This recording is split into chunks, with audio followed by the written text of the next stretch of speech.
Bonjour, je m'appelle Philippe et je suis agent à la PDC de Fougères. Ici, chaque jour, transitent plus de 25 000 plis.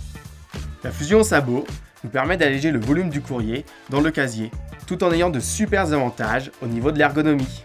Par exemple, ce procédé nous évite de remettre en case un lot de courrier déjà trié, ce qui permet de limiter les contraintes articulaires au niveau de l'épaule lors de l'insertion des plis dans les cases du haut.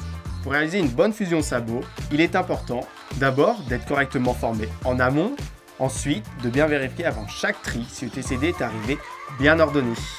Les bons gestes de la fusion au sabot, c'est parti! Geste numéro 1, le tri manuel. Tout d'abord, avant de réaliser la fusion des plis, je trie le courrier manuel et les grands formats du TPD dans mon casier.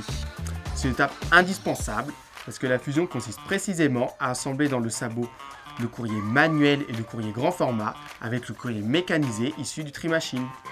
Je dois donc effectuer impérativement ce premier tri dans mon casier pour pouvoir réaliser ensuite la fusion avec le courrier mécanisé.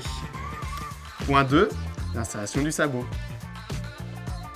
Il est important d'installer mon sabot en veillant à ce que la hauteur de mon casier en position assise soit adaptée et que je travaille dans ma zone de confort.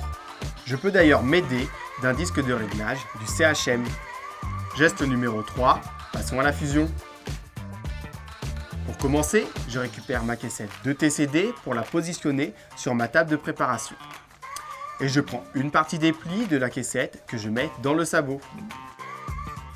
Et pour savoir facilement ce que je vais décaser, je regarde l'adresse du premier et du dernier pli dans mon sabot. Astuce, je vous conseille de démarrer par les dépôts relais.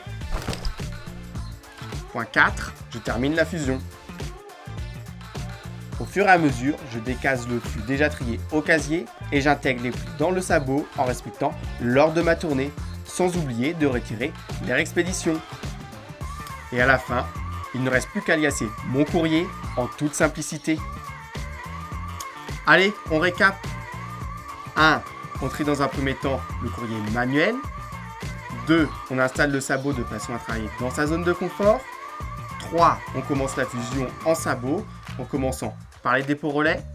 4. On finalise la fusion des plis au fur et à mesure et on liasse le courrier. Voilà, vous savez tout sur la fusion de sabot, à vous de jouer.